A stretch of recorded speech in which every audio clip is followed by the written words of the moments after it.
Welcome to Irondice mode Salvage 1 for real this time. Yeah, this time it won't just another. It's not character creation free, I promise. Yeah, that went on a lot longer than expected. So a lot of the previous quote-unquote episode is David looking at a spell list and me being quiet because I don't want to interrupt him. So, dude, I mean, it's analysis paralysis, man. When you have so many options, it's really hard to just choose something. I need to start making like pre-made level 1 spellbooks for you. It's gonna be good. This is why the universe kept giving you clerics, because it knew we need to not give him options. We need to just give him everything, and then he can just. In all fairness, though, I did try. Like, it's basically just the last one that I was stuck on for a while. Like, the other ones, I did really try to just pick something quickly. Yep. Salvage. It is November. Salvage. The 1st of November. Remember the 1st of November, when the session started. You are waking up, and you've already woken up, and you're having your morning classes. You've done your spell memorization in the morning. That's like the thing you have to do before class. So what 2 spells are you memorizing this morning? Probably, let's say, wait, what's required for mending again? There are some days where your headmaster will have told you, today you have to learn, memorize, read magic, and today was not one of those days. Yeah, let's do divining rod and detect magic. Okay, cool. In case I want to go out on a salvaging spree or whatever. Yeah. So today's classes are kind of boring. You're going over like spell book etiquette. Like, when is it okay to ask another wizard to look in their spellbook? When is it not okay? How should you treat this as a valued proposition, you know? It's that kind of class that you're having today. It's like, it's rude to just go to a wizard and be like, hey, let me learn everything in your spellbook. No, you have to offer something in value in comparison. It's a transactional deal, you know? And after these classes, your headmaster, Catherine, she looks over your little class. Like, how many people are in your little class? I haven't made any of these characters yet, so if we start introducing them, they'll need to be generated. But it's a pretty healthy class of 10 students. It's a decently, for how small this college is. A single, like, quote unquote professor and 10 students, that's the whole college. That is, it's great. Let's just write down 10 students. Including Salvage. Yeah. We have 9 potential NPCs there.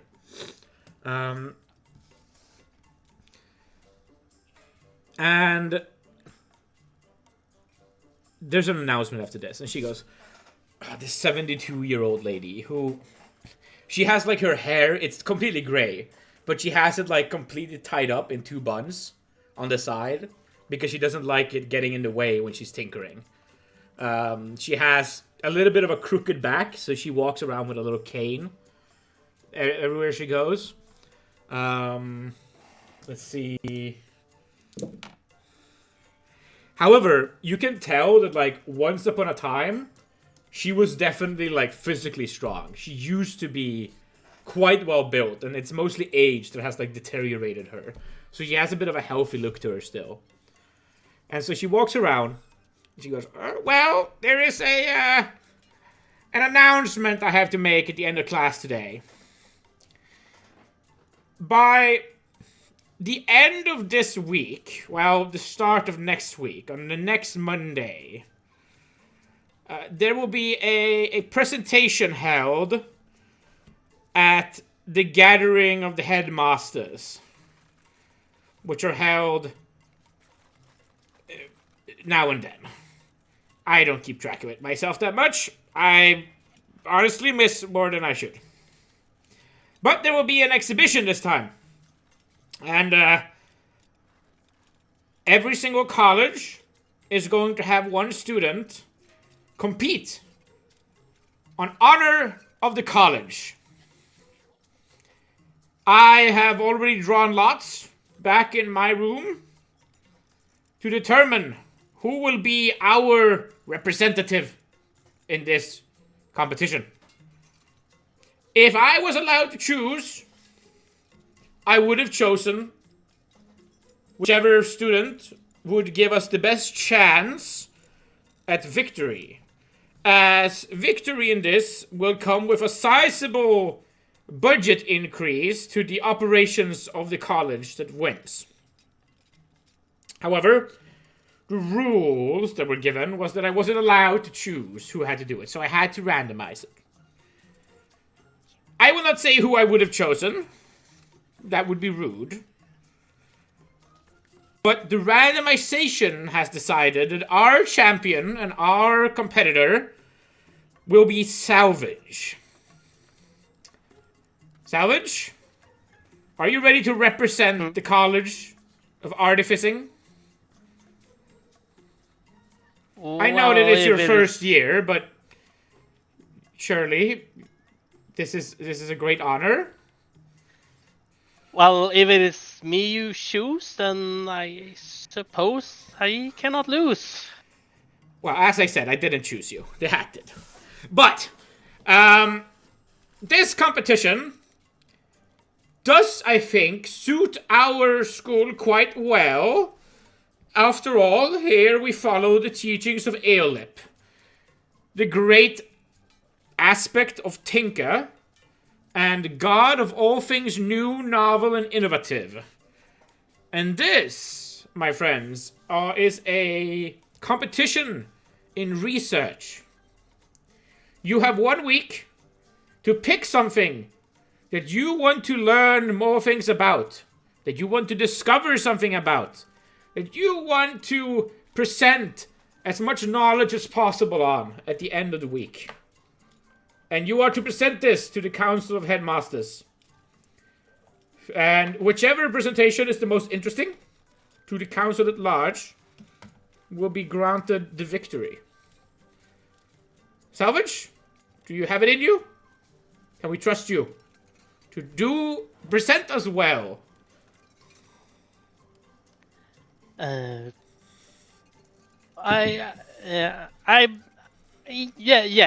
Yes.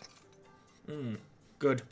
Now, I do remind you, Salvage, that it is of much higher importance that you do not embarrass us than it is that you actually win this thing.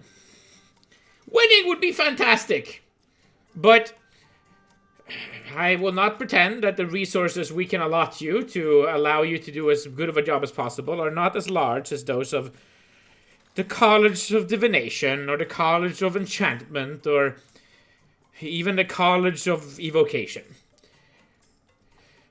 As a result, we will be relying mostly on your own ingenuity. And so, if you do not win, do not fear. I will not hold it against you. But if you embarrass us, oh, my wrath will be furious.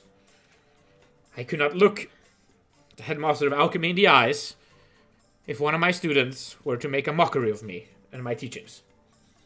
Is this understood? I'll do my best to find something that doesn't leave us behind. Good. That habit of yours is... I'm starting to get used to it, but it is still a little bit shocking every time. It is impressive how you manage it, though. I am a gnome. It is how we do it at home. Well, with that, during this week, you will be excused from morning classes, unless you should desire to attend. We will be going over the intricacies of and niche applications of read magic for the rest of the week. So, just so you know, those classes are available to you, but you have more important things to do this week.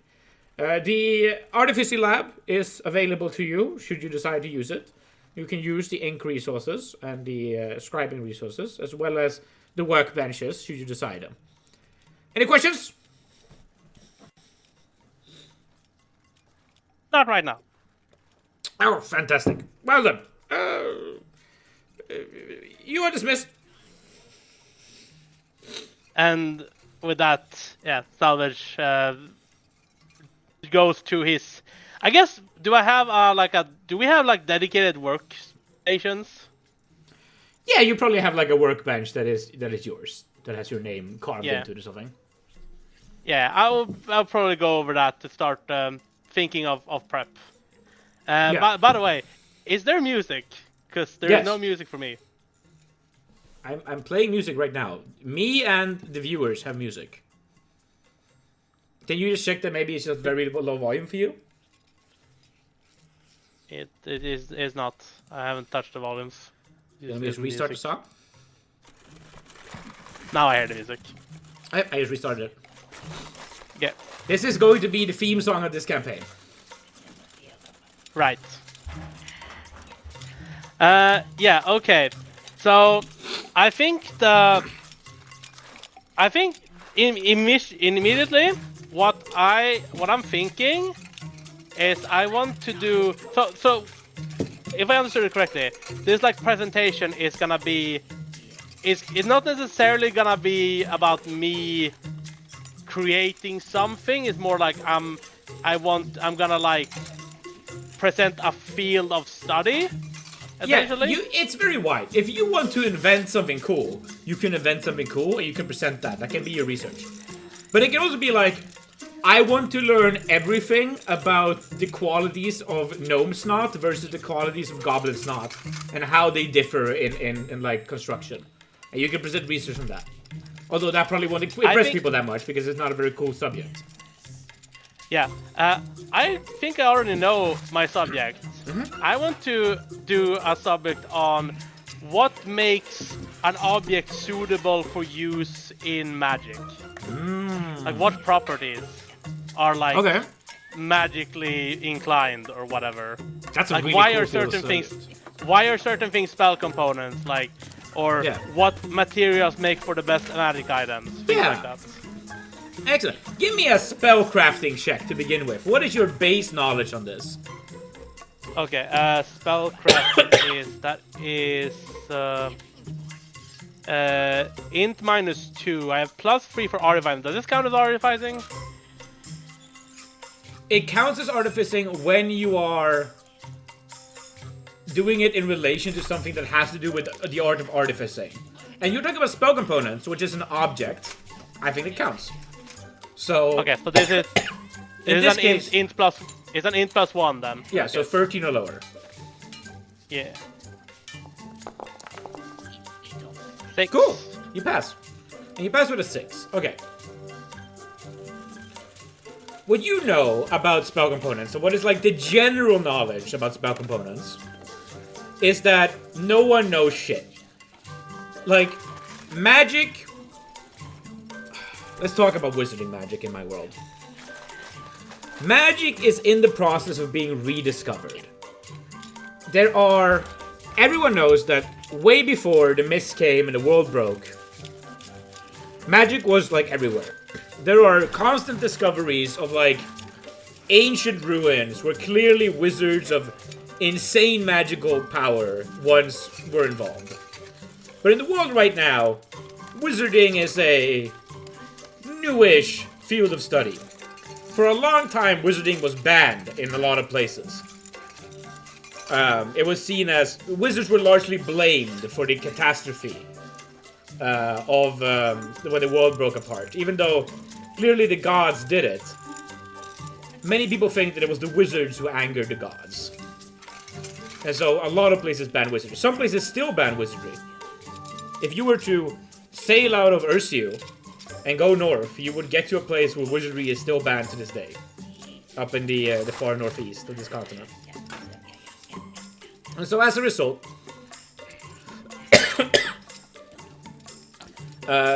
there's not a lot of great wizards. And so the knowledge of wizard, how it gets rediscovered is like finding things that work and copying things that know what work. You read some stuff about like sword technique, like Hema, right? I took a look. Yeah, a bit. Like, I guess you know a little bit about it. Like you don't practice it, but you follow some internet content about it. You know some stuff about it. I imagine wizardry in my world similar to Hema in our world, where like there is no surviving tradition of swords mastery that has like continuously survived through all the ages. Rather, we are currently rediscovering old manuals that say do it like this, and we do it like that, and we're like, hell yeah. That probably makes sense because it seems to work, and the old manuals tell us to do it like this, so we're gonna do it like this to be historically accurate. And sometimes someone is like, oh, I actually understand why we do it like this makes sense.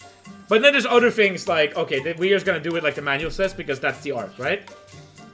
So with spell components, a lot of it is like, okay, we found records that this worked, or we discovered that this worked, and we're just gonna roll with it. If it works, you know? So your field of study here is very novel. It is very, very specialized, and it's very brave, to put it that way. Yeah, because I imagine this is something that Salvage has been interested in. Yeah, for sure. Like, pretty much forever. Like, yeah. Or since, yeah. For those who haven't watched the character creation session, Salvage comes from a dad who is a gem cutter and a little bit of an engineer. And so he makes a lot of gems and specialized goods for spell components for people who need to buy them. And Salvage's mother is a gatherer who gathers rare spell components out in nature. And so you've grown up around spell components your whole life. Yeah. Yeah. Yeah, alright. So, essentially, okay, so this... So, I am making a presentation, right? Mm-hmm. So I guess I might need like some kind of like proof to show that there is something to this whole thing, and it isn't just random. Like I need to find some kind of connection between some kind of spell component and like its usage in Magic. Some kind of like scientific property, essentially. Okay. That might be. It's like that's probably the best thing, but that's also like then I do actually need to find something like this in this week, and that might be difficult. And if I don't, then I don't really have a lot. I guess another way of going about it would be to just like talk about what potential benefits there could be to knowing these things.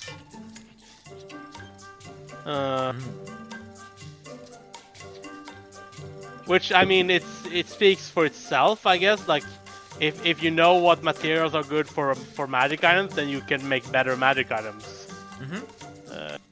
And now I want to fill in there. Magic item material and spell components are two very different fields. It is quite well known what makes something a good conduit to become a magical item. It's mostly about something being very finely crafted. The more finely crafted something is, the more high quality it is, the more likely it is that it can be a magic item. Spell components is largely misunderstood or not understood. Okay, I guess in that case maybe the spell component part is what I'm gonna focus on then. Okay. Like I'm basically saying, like, if you want to make a magic dagger, you need to start with a really fucking nice dagger. Yeah. I wonder also if there could be a connection between the two. Right? Like because yeah, like is there, where does the magic come from, you know? Right. The fact maybe actually I think something that I could potentially try out is like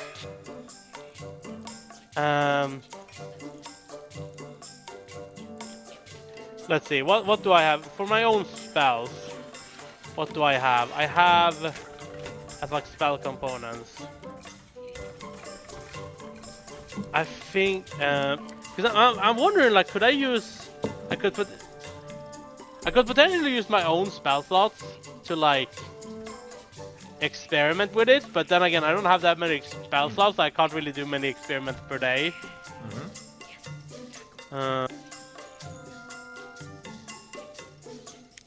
I'll say this right off the bat. guess, yeah. As a first level wizard, you're not going to solve the nature of this question, right? You're as aware of that. Yeah. So Yeah, for sure. I think we need to think about, like, if you have a theory, if you have let's start with a hypothesis that you want to either disprove or prove. What is Salvage's theory of how it actually works without having done experiments? Or do you want to do experiments to have a hypothesis? In that case, actually, I think the hypothesis could be that if magic items are better based on how well they're crafted, could magic components also have some kind of aspect to that? So, for example, like chromatic orb uses a gemstone. If it's a more intricately cut gemstone or like a clearer gemstone, can you bring out a more potent version of chromatic orb by using that as the material rather than just any old gemstone? And you already know that the gemstone needs to be, like, large enough and well crafted enough to have a certain value, right?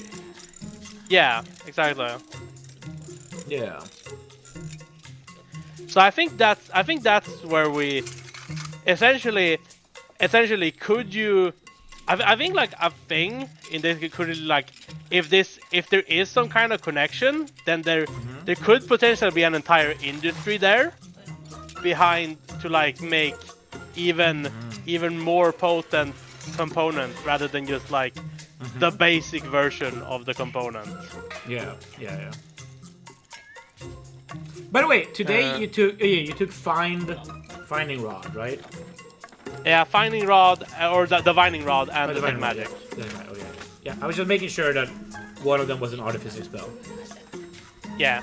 Could you tell me about your rod that you use for that? Because the thing about the artificing spell, whenever something is an artificing spell, that is a spell that, it's not a magic item, but it's a spell that uses an item as, like, the conduit to cast the spell. So you probably have some kind of rod that we can add to your inventory that you use for this specific spell. Actually, let me just check. Craft divining rod, what is that exactly? Like... It's a different spell. If it says the craft divining rod is, like, a spell you need for this, we're just gonna homebrew that you don't need it, because that's boring to me. I don't think you do, because it just says you need a stick, basically. Yep. Material component for this is a ginkgo tree or a fruit tree, such as lemon, or it's the branch of one, and it has to be a Y shape. Okay. So I guess I could have a stick from home. Are there any fruit trees that grow around Erzu? Yeah, it's a city with a lot of gnomes, so there's definitely a lot of gardens and shit. They like gardening, a lot of them. Yeah, there's probably apples and shit, you know? Yeah, let's do apple branch. Okay, cool. I have an apple branch. Nice. That I use for it. So if you wanted to, like, use chromatic orb, right? To make a gem that is higher quality to see if you can improve the casting of chromatic orb, that will be an expensive process. But but divining rod. Yeah, that's true. Yeah, like maybe like because the component is a branch, right? Yeah. If you like pimp up the branch, or like carve it in certain ways, can you make a more potent version? Can it be more effectively used? Things like that. Or like is the straightness of the rod, could that affect it? Like how perfect the Y shape is? Yeah. Exactly. That's interesting. So when we do experiments about this, a common thing in D&D that I like to make players do is like ritual design, right? Like, I think back to a campaign where, this wasn't my campaign, this was a campaign I watched. There was a wizard who wanted to create a snow golem. He didn't have a spell called create snow golem. He basically like made up a thing where he took like 20 different spell components that he made up himself. He like had a very powerful magic item he didn't know what to do with, so he used it as a heart. And he infused it as a heart. And then in the end, he cast Detect Magic as just like a way to get magic into like the system he built. He built like fucking wires to conduct magic all around. And he just narrated this stuff for like a while. And he just made it up and improvised it. And it was a really cool ritual. And so the DM was like, yeah, it works. If you want to do an experiment where you want to figure out like how do these different branch designs and branch shapes affect this spell, you'll need to like sell me on the experiment. That's gonna be the gameplay here from like a game design perspective. Design an improv, an experiment that is narratively interesting, design-wise cool, and we'll see how it goes. And then we'll make some rolls and we'll figure it out. Yeah. Okay, so first of all, I will need a couple of sticks. A bunch of sticks. Yeah. So from either ginkgo trees or from fruit trees. Are there any of those that grow around Ignalia? Available, no problem. The trees are available. That's not fun to make you search for. Yeah. Okay, so basically I guess I would start off with just going out into the forest or whatever and gathering up a bunch of sticks with Y shapes. Yeah. Give me a perception check to see if you can find sticks that are interesting. Up. And this is where we introduce... Oh my god! Dude, it's on over. I was just gonna say, this is where you introduce Salvage's broken stats. The amazing 17 perception. Nope. Yeah, it's a little bit troublesome for you to find branches. I think it's because you're a gnome. You're a shorty, right? You are like 84 centimeters tall, I think we said. And so... it's just difficult to, like, see up there. And some of the sticks that you do see are just out of reach. You can't quite get to them. So you get a few sticks, but you don't get, like, as many as you would have wanted to. And they're not, like... you don't find all the shapes that you were interested in. Yeah, You maybe find, like, 3 sticks that you think are... okay, these I can do something with. Yeah, that's fine. You said 3 sticks? Yeah, 3 sticks is what I think a failure is in this case. Because it's impossible to completely fail at this. So, a failure is just, like, not that cool. You find 3 sticks that you think are usable. That have some interesting property to them. Yeah, I think my, like, regular one is, like... it's, like, pretty nice looking. Pretty nice looking stick. Like, even branches. Like, it's a almost perfect Y shape. Which is why I have like this as my stick, you know? Yeah. It has like the bark still on it. Stuff like that. And the breakoff point is pretty well like... it's been like... it's not like sharp or anything anymore. It's really pretty well rounded. So that's like my baseline. And then I think these ones that I found, I guess they're gonna be a bit... yeah, like one of them I'm gonna... I guess like... probably the ugliest one I'm gonna leave as it is. And one of them at least I'm gonna try to like kind of pimp up as much as I can and like get the bark off and like maybe like write some runes on it. Okay. Magic language type of things. You'll need like, you'll need to do the inverse casting or read magic to do that. If you want to actually write magic writing on it, you need to cast read magic in reverse to make it write magic. Yeah, okay, that's fair enough. I don't have read magic prepared right now. Yeah. So you have a week, so yeah. Yeah, and then yeah, I guess I guess essentially I'll probably like go out more days as well and gather more sticks. Yeah, we can get to that when we get to that. But let's do this in order. Let's not zoom out quite yet. Yeah. No, but I'm thinking like... I'm essentially thinking I'll just do like... kind of like minor modifications on some of them. Yeah. To be like a bit different. I guess like... Describe your modifications. I think one of them actually... I think for these ones, I guess One of them I'll leave as ugly as I can. One of them I'm gonna try to get, like, as I said, like, peel off the bark, get them, like, get it, like, yeah, and I'm gonna scribe runes on it later. And I get the last one, I'm gonna try to, like, sharpen. And, like, try to make, like, so it could almost be a weapon, you know? Yeah. It's just like a random choice for a design, but it is, like, a different design choice. Yeah, that's cool. That's cool, that's cool. So, is there anyone that you feel like you'd like to ask for help here? And I know we haven't introduced a lot of NPCs yet, but that's because I haven't generated them yet, because I like improving. So, some categories of people that you might have around you that might be interesting.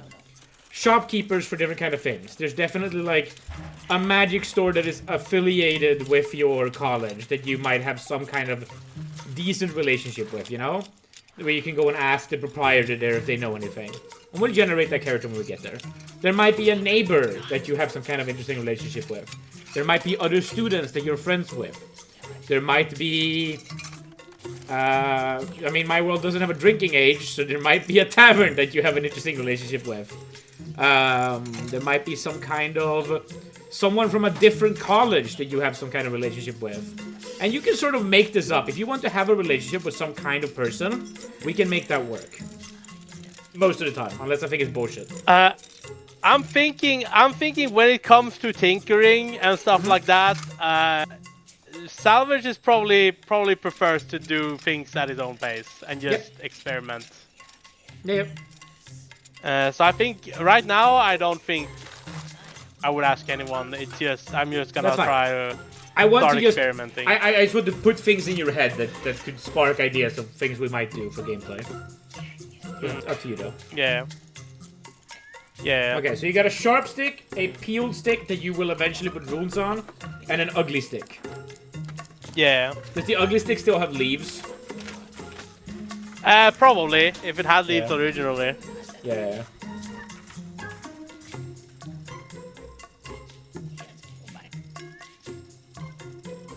Cool. That's great, that's great. What other ideas do you have for this experiment? Is there another spell that you want to try with, or...? I think I don't have enough spell slots to try with more than one spell in the time I have. To experiment with more than one spell. Yeah. So I think I'm gonna do some experimentation with Divining Rod, and I'm essentially, my experiment is essentially gonna come down to, I will it's like a general thing that you don't need to like name a specific thing necessarily, but I guess for the sake of actually, could I use artificing tools as the general thing? Would that be a valid like general thing? Let me look at it.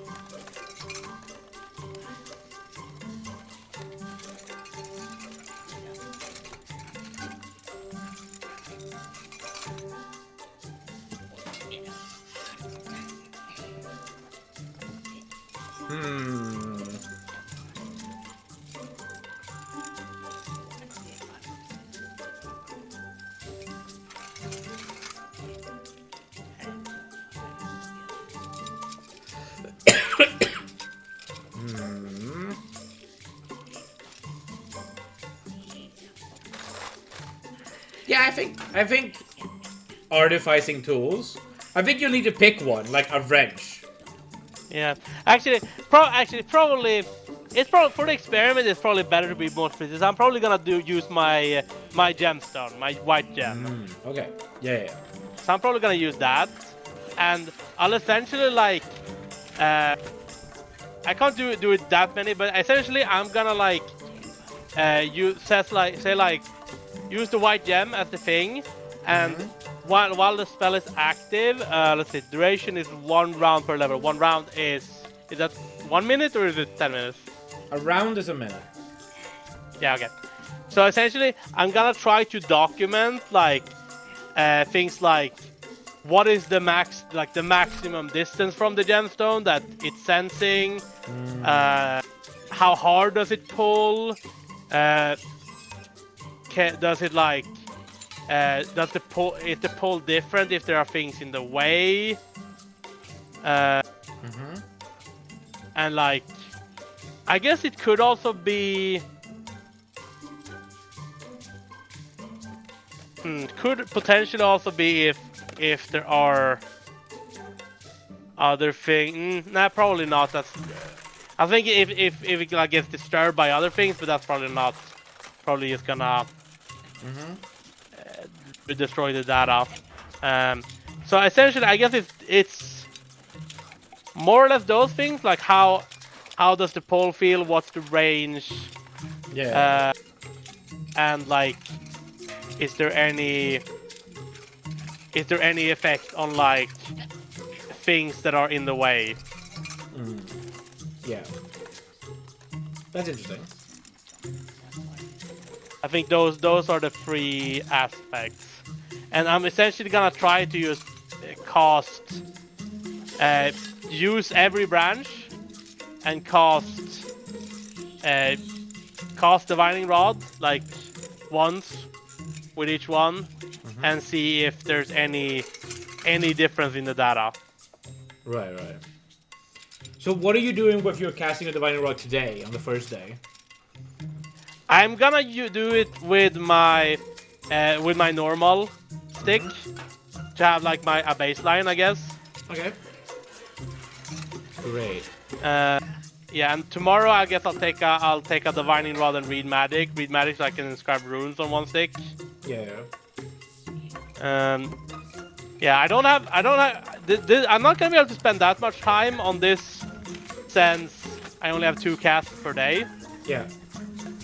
I guess actually I could employ this. It's not gonna be the most reliable data then, but I could employ the others and have, I guess, give other people that know the divining rod and have them write down their own data basically. I can't like compare my data to someone else because it's kind of like subjective feelings for a lot of things, except for maybe like range. But yeah, have them record like do they feel any differences with these different sticks, and such things. Okay. So I guess for that aspect actually, I would try to employ like the others in the class maybe. Okay. And probably the professor too. If she's available, you know. Well, as many people as possible. Today she isn't, but you can talk to her tomorrow during class hours. Yeah. She has fucked off to a council meeting today because it's Monday. I think I guess I'll probably just do my own test today for myself. And after I'm done with that, I'm gonna go around. I'm gonna try to gather up. Actually, I'll probably gather up people tomorrow because I've been out in the forest and gathering, so it's probably not a bit late. So I'll probably announce it to the class tomorrow. Okay. What I want to help with. So I can just tell everyone at the same time. Yeah. Okay, that's cool. Yeah. So yeah, I think that's like it's about the plan right now. That's a cool plan. So you have 9 charisma. What is your reaction modifier? Is it just 0 or is it -1? I think it's just 0, right? Reaction modifier? Yeah, from charisma. Yeah, it's 0. Yeah, it's 0. And what is your loyalty base? 0. Okay, cool. Gotcha. How would you describe Salvage socially in the area? Is Salvage the type to have a bunch of, like, functional relationship? Does Salvage have, like, a close friend? Does Salvage, like, hang out anywhere in particular? Yeah, that's the question, ain't it? Yeah.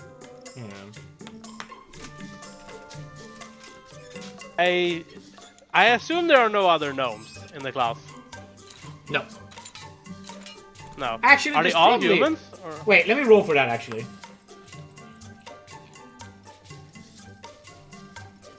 On a 9 or 10, there is another gnome in the class. No, there's not. Okay. Is it only humans, or are there other things? Well, dwarves can't cast wizarding magic. Neither can halflings. So it would be a half-elf, potentially. On a 10, there is a half-elf in class. Nope, no half-elf. It's just humans. Okay, yeah.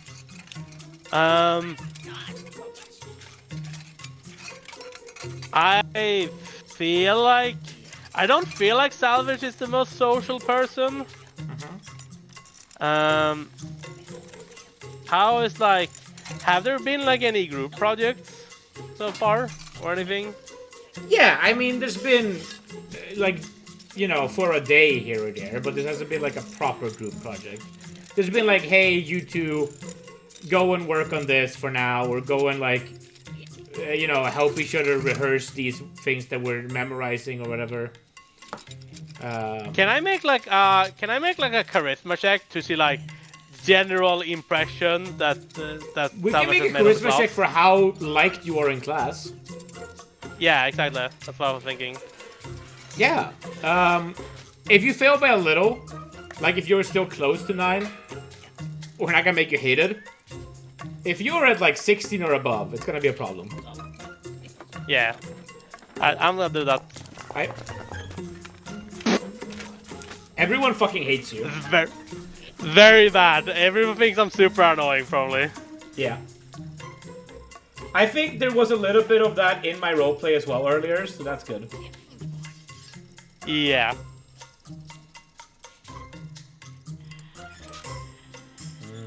Yeah. So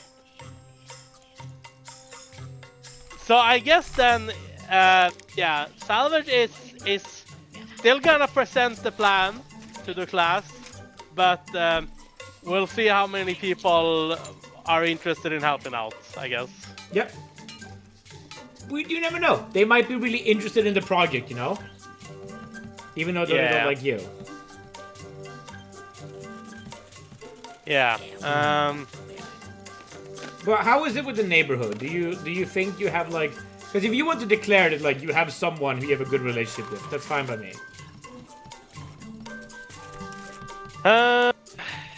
I'm not sure. I'm just trying to build a roleplay base, pretty much, for how to treat you. Yeah. Is there anyone else who has like salvaging as an interest? A compatriot is what you're looking for. Yeah. It's probably not super common. Yeah, Let's no. roll this. It's not a bad roll.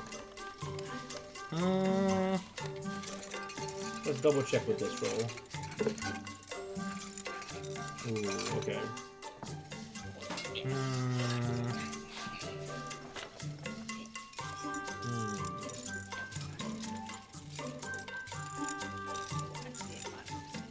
How would that work?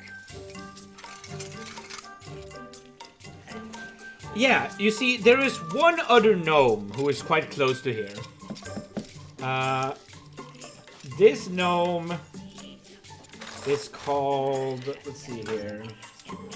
Let's make an official NPC list.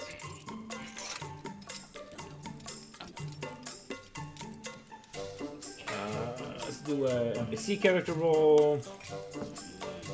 It's another young guy, so you're similar ages. And his name...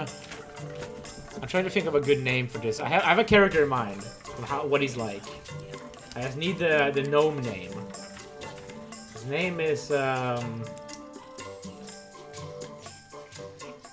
name is Mixer.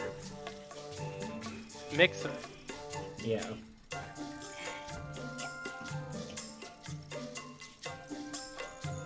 He's in a different college.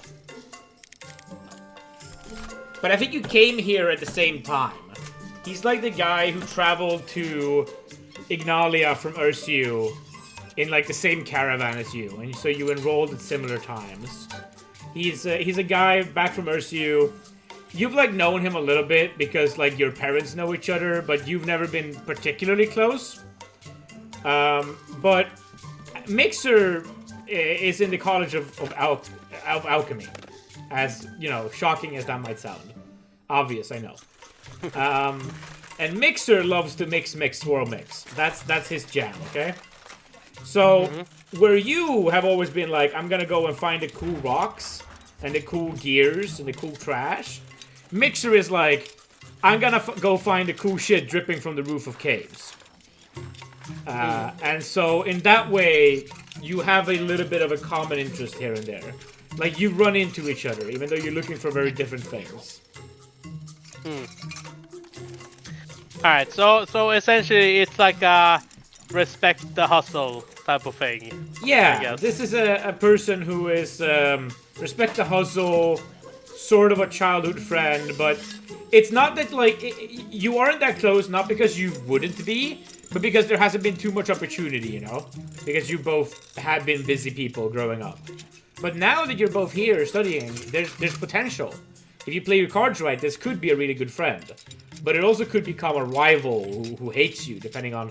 I'm sort of setting up a little bit of a... We can see how this goes kind of thing. Could go either way. Alright, so...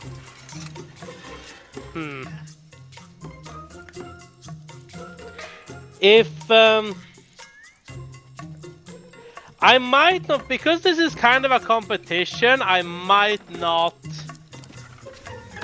go to someone from another school for help in this. Yeah. Because, I get, like, they're, even if they're probably not interested in helping with it, and even if they are, it's like, maybe they could even potentially sabotage the data. Or come up with just false things. Yeah. Who knows? So I think probably I'm gonna stick to people within the school. Okay. For the data gathering. Yeah, the artificers. Yeah.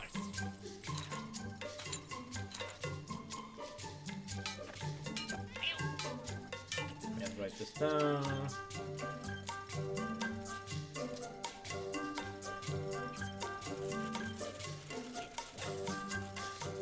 Okay, so you're gonna create your baseline, right? Your control group spellcast.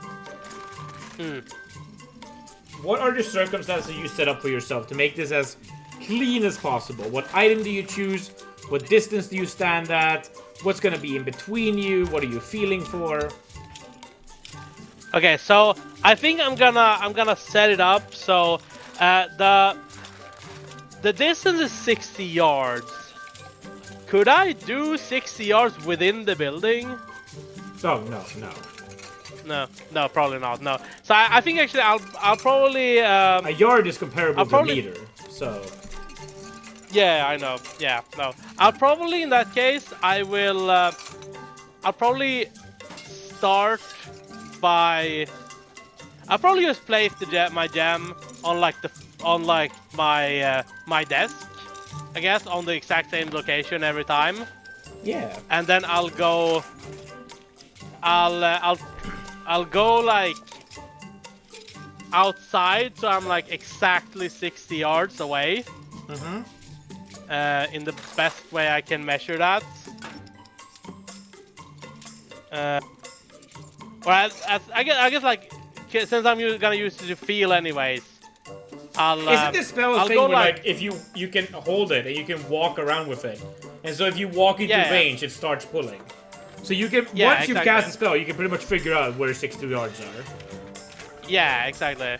So I'll and I'll use that to see if like if there any stick that's like slightly longer range or slightly shorter or anything like that. Or is it like the exact same spot for every time? So you're gonna cast a spell and walk closer, and you're gonna make a mark where it starts pulling? Yeah, pretty much. Like, Okay. I guess like, I guess the make a mark might be difficult if it's like all out on the street or something, but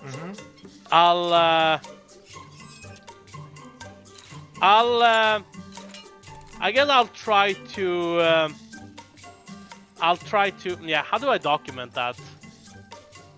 Without, I guess I'll paint the ground. Who cares? I don't care. Nice.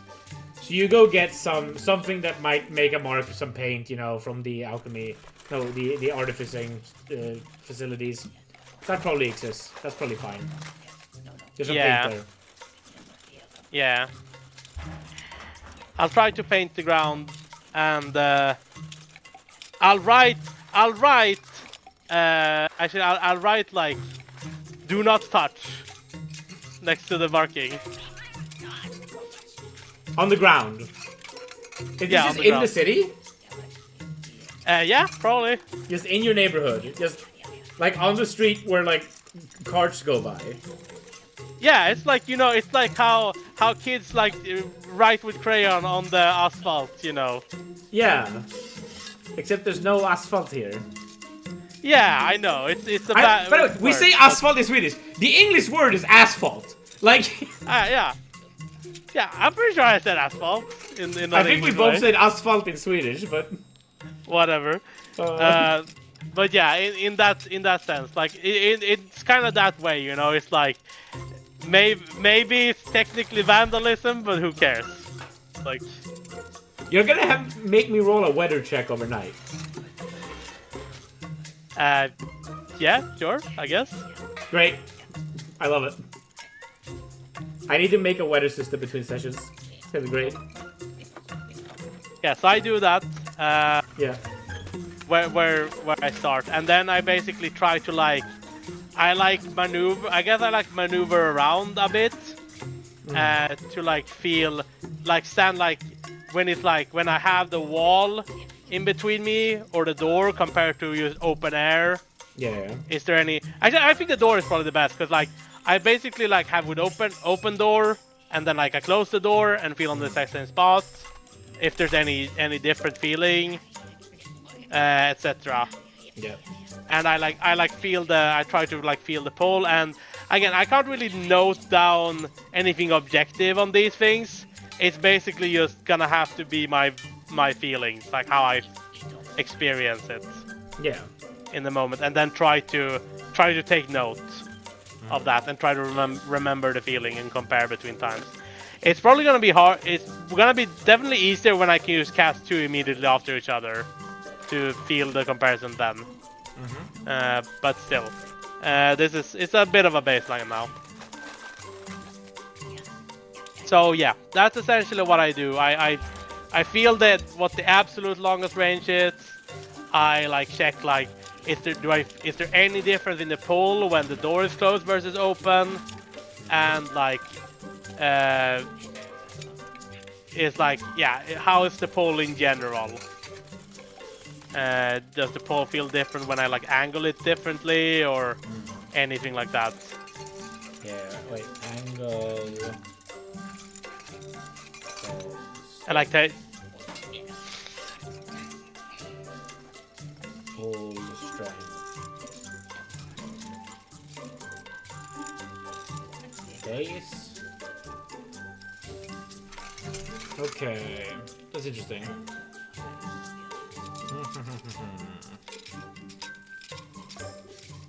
Right, I have notes of that now. And casting goes I think as actually, expected. Everything feels normal. No problems there. I think this is like, even if this my like experiment, I don't actually like notice anything different. If the data is just, even if it is just consistent, I think this is still like something I can present as like a bit of a formula for how you could test these things. Yeah, how you could go about it. That's cool. Yeah. A methodology. And yeah, exactly. A bit of a like, so to get like a kind of a, and I will like acknowledge that in this specific instance, a lot of the parameters are just how does it feel for me, except for the range and like the closing door potentially. There's not a lot of objective things that I can measure, but for other spells and other components, there might be more. For example, with prismatic orb, like the cut of the gemstone might be a very important factor. It could be. So that is something objective that you can compare a lot more. And what is it that makes a gemstone worth 50 gold anyway? Yeah, exactly. Like so stuff like that. Fucking Salvage invents Marx's labor theory of value. Let's go. Yeah, so essentially, I'm hoping there's some kind of result from my experience, but even if there isn't, this is like a proof of concept of a methodology for this field of study. Yeah, that's cool. That's cool. I like that. Might present methodology if resultless.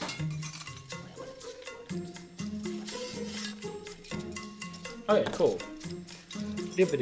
So you cast.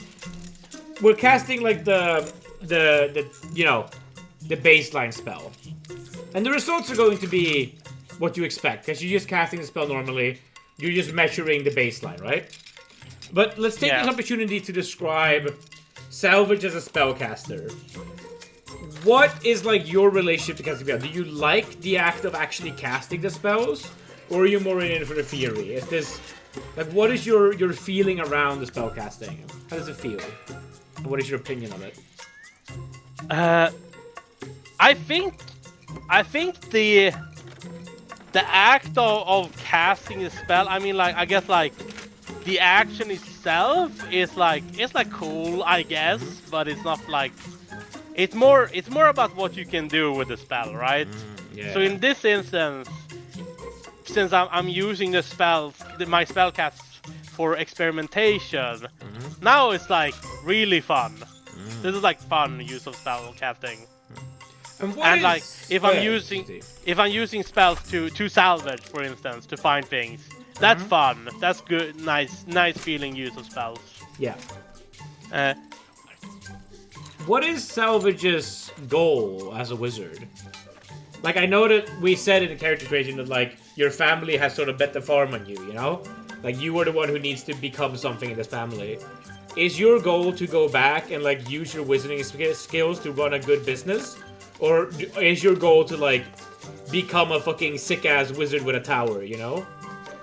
Or is it to advance magic? Do you cast for yourself, for others, for magic itself? I think Salvage's like biggest goal is like to create a true masterpiece. As an artisan. Yeah. So if you like were to say that artisan. like you cast magic for your own purposes, for like helping others or for the sake of advancing magic, you're definitely in like the advancing magic category. Yeah, more or less. I mean, it's also just like, it's also like for the love of the game a lot. Like Salvage just really likes tinkering and doing stuff, and he likes creating things. He likes especially if someone else can appreciate what he made, you know. Yeah. Either in an artistic way or a practical way. Yeah. Your headmaster is quite devoted to like the philosophy around Aeolip and religion. Has this rubbed off on you, or do you not give too much of a shit? I don't think Salvage is very religious. And that is also partially because I've been playing so many clerics, man. Yeah, that's fine. And of course, we all know, like me and David both know this, but if anyone's watching, being non-religious in D&D doesn't mean don't believe in the gods. The gods are real, everyone knows. It means caring and being dedicated to the gods. And like, putting a lot of effort into your devotion to them and stuff like that. Yeah, so basically, like, Salvage's attitude is like the god that the headmaster worships. He's like, it's a cool god, I guess, but like, I wanna succeed on my own terms, you know, my own merits. Salvage has the same relationship to like the gods as I do to Marvel heroes as a non-Marvel fan. Like, yeah, Iron Man's pretty cool. I might watch a movie now and then. It's kind of okay, but like I'm not gonna care too much. It's fine. Like, I mean, what are superheroes if not modern day gods? Yeah, especially like this is a polytheistic society. Like, what is polytheism if not just like what is Greek religion if not beta Marvel? Yeah, like literally the gods, Proto-Marvel.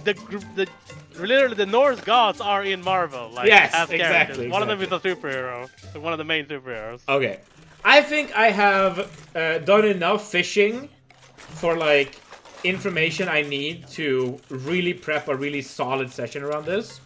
So we're an hour in. I'm going to cut us off here. And we will return with Salvage 2 to like really do something. Today was getting to know Salvage, asking serious questions, introducing the first little event a little bit, and getting your thoughts boiling. And we'll keep going next session on Irondice mode. Do you want to say the tagline? Yeah. You can say the tagline. You can do it. Do you remember it? No, I don't wanna. It's too routine that you do it. I don't want to break the routine. He just thinks it's cringe. He doesn't want to go into cringe.